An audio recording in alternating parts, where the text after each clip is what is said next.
The Easter massacre in Sri Lanka rightly garnered national and international headlines, and the vicious and ongoing persecution in Burkina Faso deserves them as well. For the Colson Center, I'm John Stonestreet. This is Breakpoint. On Sunday, May 12th, between 20 and 30 gunmen entered a Catholic church during Mass in Dablo, Burkina Faso, and started shooting the congregation. 6 people, including Father Simeon Yampa, were killed. The attackers then set fire to the church, with some worshipers still inside. Probably 95% of Americans couldn't find Burkina Faso on a map, but that doesn't make what's happening to Christians there any less serious or any less deserving of our attention.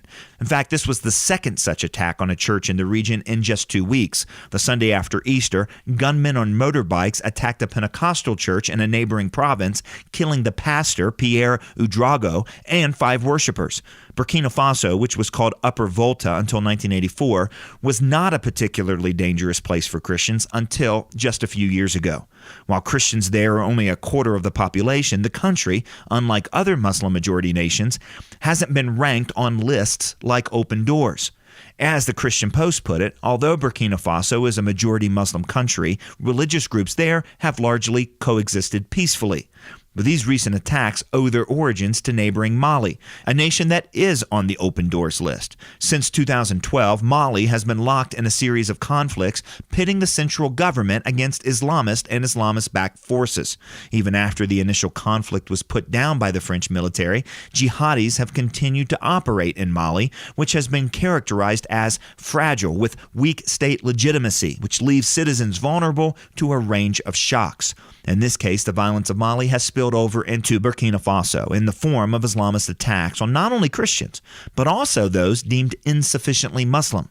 After killing Father Yampa and his parishioners, the attackers then destroyed all places that served alcohol as part of their ongoing campaign to establish a so-called caliphate in the part of Africa between the Sahara and the rainforests of Central Africa. Since 2016, there have been more than 200 attacks, and in the past 2 months alone, more than 70,000 people have been forced from their homes.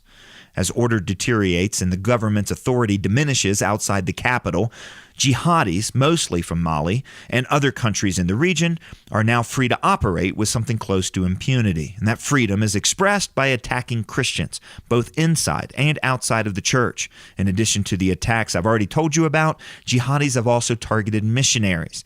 3 years ago, Al-Qaeda in the Islamic Maghreb killed 6 Canadians who were in the country on a mission trip. Given all these developments, I suspect Burkina Faso will soon appear on Open Doors World Watch list, given the threat against Christians by those who hate them there, as well as the increasing chaos in the country. Scripture commands us to always keep on praying for all the Lord's people. This is especially true for our persecuted and suffering brothers and sisters. They're paying a price that we can scarcely imagine for bearing the name Christian. The least we owe them is to become acquainted with their situation so that their suffering doesn't go unnoticed. Yampa's and Ouédraogo's name were known to God. Likewise, be known to us. Every day at Breakpoint, we are committed to letting you know what's happening in the world from a Christian worldview, including what's happening with our persecuted brothers and sisters overseas.